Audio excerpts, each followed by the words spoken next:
Hello students. आज का जो हमारा टॉपिक है वो है मैट्रिक्स मेथड।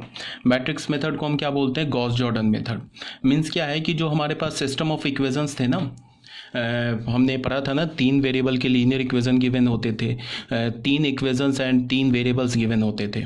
ठीक है, तो इस टाइप के सिस्टम ऑफ इक्वेशन को हम एक तो हमने बोला कि क्रैमर्स रूल से सॉल्व कर सकते हैं, जैसे कि 2 variable 2 equations, 3 variable 3 equations, 4 variable 4 variable ये इक्वेशंस। सेकेंड हमारा जो मेथड है वो है मैट्रिक्स मेथड। मीन्स क्या है कि ये जो आप इक्वेशन देख रहे हो ना, फर्स्ट सेकेंड एंड थर्ड, ये हमारा क्या है? System of equations. System of equations containing 3 variables, 3 variable का सिस्टम ऑफ इक्वेशन है। ठीक है, 3 इक्वेशंस है, 3 वेरिएबल्स हैं। इस टाइप के इक्वेशंस को सॉल्व करने के लिए ऑलरेडी हमने क्रैमर्स रूल डिस्कस कर रखा है। अगर तुमने क्रैमर्स रूल को सीखा है, तुम्हें वहाँ कोई डाउट नहीं है, क्लियर है बिल्कुल ओके, तो यहाँ तुम्हें कोई प्रॉब्लम नहीं होने जा रही है। ठीक है, इसको पहले समझ लो।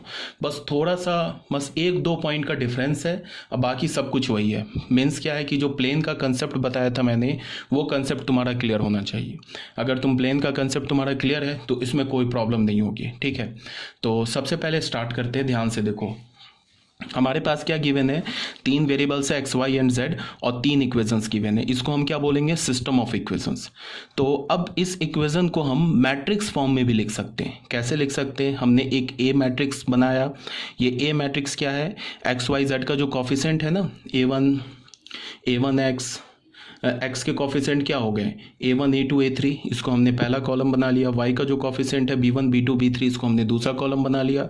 और Z का जो कॉफिशेंट है C1 C2 C3, इसको हमने तीसरा कॉलम बना लिया। अब इसको हमने क्या बोला? ए मैट्रिक्स। और तुम्हें पता है कि ये जो ए मैट्रिक्स है ये एक्चुअली डेल्टा, इसका जो डिटर्मिनेंट है वो किसके इक्वल होता है? डेल्टा के इक्वल।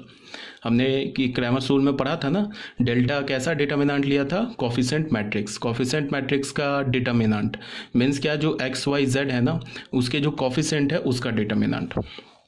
तो इसका क्या मतलब है कि अगर तुम ए का डिटर्मिनेंट ले लोगे तो वो किसके इक्वल हो जाएगा? डेल्टा के इक्वल। अब एक हमने दूसरा मैट्रिक्स बोला कैपिटल एक्स। ये क्या हमारा?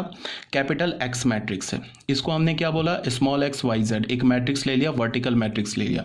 उसके बाद एक हमने बी मैट्रिक्स लिया, जो ये तीनों इक्वेशंस का जो कांस्टेंट टर्म है ना, D1 D2 D3, उसका हमने एक मैट्रिक्स ले लिया, D1 D2 D3, constant term का मैट्रिक्स ले लिया। अब यहाँ क्या लिखा है? So the system of equations 1 2 and 3 can be written as. ये जो 3 सिस्टम ऑफ इक्वेशन है ना, इसको तुम मैट्रिक्स के फॉर्म में कैसे लिख सकते हो? Ax is equal to B. ठीक है, ए क्या है हमारा? कॉफिशेंट मैट्रिक्स है। एक्स क्या हमारा? एक वर्टिकल मैट्रिक्स है, एक्स वाई जेड। और बी क्या हमारा? D1 D2 D3। इसको जब तुम लेफ्ट हैंड को मल्टीप्लाई करोगे तो कैसा हमें इक्वेशन मिलेगा?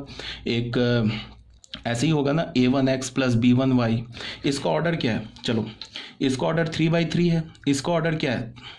इसका ऑर्डर 3/1 है। तो जब तुम इसको मल्टीप्लाई करोगे तो इस लेफ्ट हैंड साइड का जो मैट्रिक्स आएगा उसका ऑर्डर क्या होगा? 3/1। तो यहाँ भी 3/1 ऑर्डर है। उसके बाद जब तुम एलिमेंट्स को इक्वेट करोगे ना, तो हमें क्या मिल जाएगा? A1x plus B1y plus C1z is equal to D1। इसको जब तुम मल्टीप्लाई करोगे, चलो मैं मल्टीप्लाई करके दिखा रहा हूँ। देखो, लेफ्ट हैंड साइड को मैं मल्टीप्लाई करूंगा तो इसका ऑर्डर क्या आने जा रहा है? इसका प्रोडक्ट का ऑर्डर क्या आएगा? 3/1। तो जब मैं लेफ्ट हैंड साइड को मल्टीप्लाई करूंगा क्या आएगा? A1x plus B1y plus C1z। फिर क्या होगा? A2x plus B2y plus C2z। फिर क्या होगा? A3x plus B3y plus C3z। ये हमें क्या मिला? एक 3/1 ऑर्डर का मैट्रिक्स मिला। राइट हैंड साइड में क्या है? D1 D2 D3। ये भी 3/1 ऑर्डर का मैट्रिक्स है। अब लेफ्ट हैंड साइड का जो मैट्रिक्स है और राइट हैंड साइड का जो मैट्रिक्स है, ये आपस में इक्वल है। इक्वल है तो हम क्रॉसपॉन्डिंग एलिमेंट्स को इक्वेट कर सकते हैं। तो ये किसके इक्वल हो जाएगा? D1 के। तो हमारा क्या हो जाएगा? फर्स्ट इक्वेशन आ जाएगा A1x plus B1y plus C1z is equal to D1। Second element को इक्वेट करोगे तो सेकेंड इक्वेशन आ जाएगा A2x B2y plus C2z is equal to D2। Third equation को इक्वेट करोगे, सॉरी, थर्ड एलिमेंट को इक्वेट करोगे तो तीसरा इक्वेशन आ जाएगा C3z is equal to D3। तो इसका मतलब क्या है? फिर से ये सिस्टम ऑफ इक्वेशन आ गया। तो इस सिस्टम ऑफ इक्वेशन को तुम कैसे लिख सकते हो? Ax is equal to B. ये ए मैट्रिक्स क्या है? जो एक्स वाई जेड है ना, उसके कॉफिशेंट से बनने वाला मैट्रिक्स है। एक्स क्या हमारा? Capital x matrix. ये एक एक्स वाई जेड ये मैट्रिक्स, और बी मैट्रिक्स क्या है, ये जो हमारा बी मैट्रिक्स बन रहा है ये क्या हमारा जो कांस्टेंट टर्म है उनसे बनने वाला मैट्रिक्स। क्लियर है, यहाँ तक कोई प्रॉब्लम नहीं होनी चाहिए। अब कुछ टर्मिनोलॉजी है, इस टर्मिनोलॉजी को देख लो, ये ऑलरेडी मैंने डिस्कस कर रखा है बट एक बार फिर भी देख लो। कंसिस्टेंट का मतलब क्या होता है, जैसे समय टर्मिनोलॉजी में देख लो कंसिस्टेंट का मतलब क्या होता है। कंसिस्टेंट का मतलब होता है कि सॉल्यूशन मिल जाए। अब अगर एक भी सॉल्यूशन मिल जाए तब भी सिस्टम ऑफ इक्वेशन कंसिस्टेंट होगा, या अगर एक से ज़्यादा इन्फिनाइट सॉल्यूशन मिल जाए तब भी सिस्टम ऑफ इक्वेशन कंसिस्टेंट होगा। मैंने तुम लोग को ऑलरेडी बता रखा है कि या तो एक मिलेगा या तो इन्फिनाइट मिलेगा, दो इक्वेशन नहीं मिलेगा, तीन इक्वेशन नहीं मिलेगा, या तो यूनिक सॉल्यूशन होगा, या तो इन्फिनाइटली मेनी सॉल्यूशन होगा, या तो नो सॉल्यूशन होगा। तो कंसिस्टेंट का क्या मतलब बोला, या तो यूनिक सॉल्यूशन हो जाए या तो इन्फिनाइटली मेनी सॉल्यूशन हो जाए, तो इसको हम क्या बोलेंगे कंसिस्टेंट। दोनों ही केस में, यूनिक सॉल्यूशन के केस में और इनफिनाइटली मेनी सॉल्यूशन के केस में, दोनों में क्या होगा कंसिस्टेंट। अब आ जाओ सेकंड पार्ट में, क्या इनकंसिस्टेंट। इनकंसिस्टेंट का मतलब नो सॉल्यूशन। तो यहां तक कोई प्रॉब्लम नहीं होनी चाहिए, ठीक है। ये हमारा पेज नंबर 163 क्लियर है। अब होमोजीनियस सिस्टम ऑफ इक्वेशन का क्या मतलब है। होमोजीनियस का मतलब क्या है कि बी अगर जीरो हो जाए, बी जो है ना हमारा, अगर ये जीरो हो जाए, बी किसके इक्वल है, ये जो बी मैट्रिक्स किसके इक्वल है, जीरो बोलने का मतलब जीरो मैट्रिक्स हो जाए, नल मैट्रिक्स हो जाए। बी किसके इक्वल है, D1 D2 D3 इसके इक्वल है। अगर ये नल मैट्रिक्स के इक्वल आ जाए, इसका क्या मतलब होगा, D1 D2 D3 तीनों जीरो हो जाए। इक्वेट करोगे ना, नल मैट्रिक्स का मतलब ये 0 0 0 लिखा है, ठीक है, तो ये तीनों जीरो के इक्वल हो जाएगा। तो अगर D1 D2 D3 ये तीनों जीरो के इक्वल हो जाए तो ये जो हमारा सिस्टम ऑफ इक्वेशन आएगा ना, इस सिस्टम ऑफ इक्वेशन को हम क्या बोलेंगे, होमोजीनियस सिस्टम ऑफ इक्वेशन, ठीक है। होमोजीनियस सिस्टम ऑफ इक्वेशन कब बोलेंगे, जब हमारा D1 D2 D3 तीनों जीरो हो जाए। एक भी अगर नॉन जीरो हो गया, D1 D2 D3 में से एक भी नॉन जीरो हो गया तो उसे हम होमोजीनियस सिस्टम ऑफ इक्वेशन नहीं बोलेंगे। कब बोलेंगे, जब तीनों जीरो हो जाए, ठीक है। उसके बाद क्या है, एक वर्ड आता है फोर्थ में, क्लियर हो गया थर्ड पॉइंट, बस यही था। एक वर्ड आता है ट्राइवियल सॉल्यूशन या trivial solution.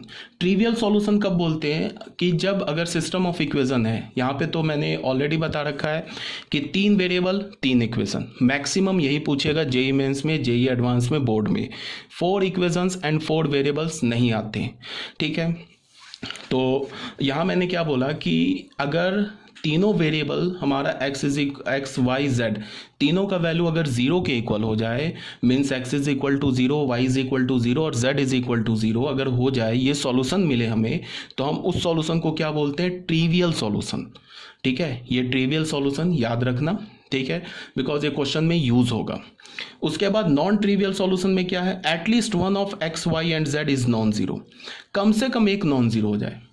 X Y Z में से कोई भी एक नॉन जीरो हो जाए, मान लो कि एक्स इज इक्वल टू 2 आ जाए, वाई इज इक्वल टू 0 आ जाए, जेड इज इक्वल टू 0 आ जाए, तो भी हमारा क्या होगा, नॉन ट्रिवियल सॉल्यूशन होगा।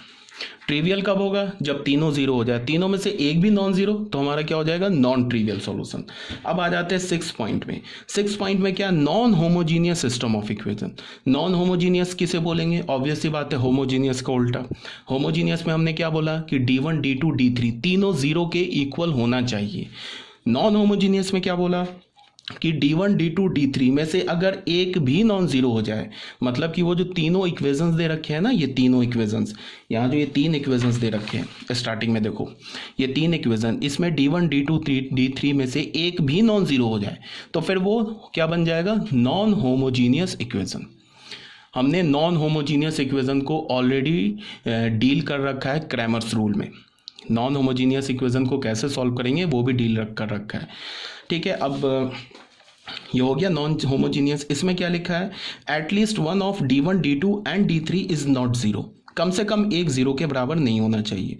ये लाइन यहाँ पे ड्रॉ है, यहाँ पे थोड़ा सा, उसके बाद ये टॉपिक खत्म हो गया। अब मैंने स्टार्ट किया now B is equal to 0। अब मैंने क्या किया, जब हमारा जो कैपिटल B मैट्रिक्स है वो एक नल मैट्रिक्स हो जाए। अब इस केस में बात कर रहे हैं हम लोग, नॉन होमोजीनियस खत्म। अब हम लोग बात कर रहे हैं कि जब हमारा कैपिटल ये बी मैट्रिक्स है ना, अगर वो एक नल मैट्रिक्स है, इसको हम डील कर रहे हैं। तो बी मैट्रिक्स अगर नल मैट्रिक्स हो जाएगा तो सिस्टम ऑफ इक्वेशन क्या हो जाएगा, बी अगर नल मैट्रिक्स होगा तो D1 D2 D3 तीनों जीरो हो जाएगा, तो फिर सिस्टम ऑफ इक्वेशन कैसा हो जाएगा, होमोजीनियस। तो अभी जो हम आगे डील कर रहे हैं ना, ये होमोजीनियस सिस्टम ऑफ इक्वेशन के लिए डील कर रहे हैं। तो इसको जरा तुम देखो ध्यान से, b इज इक्वल टू 0 कर दिया तो ax is equal to b, तो b क्या हमारा हो गया, एक नल मैट्रिक्स हो जाएगा। तो हमारे पास क्या मिलेगा, ax is equal to null. ठीक है, इसको हम क्या बोलेंगे, system of homogeneous set of equation. ठीक है, means ax is equal to null matrix को जब तुम इक्वेट करोगे, सॉल्व करोगे, तो ये सिस्टम ऑफ इक्वेशन आ जाएगा।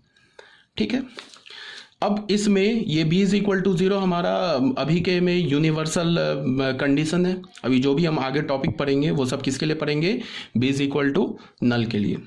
केस 1 में क्या है कि when determinant of a is not equals to 0, जब डिटर्मिनेंट ऑफ a क्या होगा हमारा, 0 के इक्वल नहीं होगा। तो इसको हम किस में पढ़ेंगे, केस 1 में।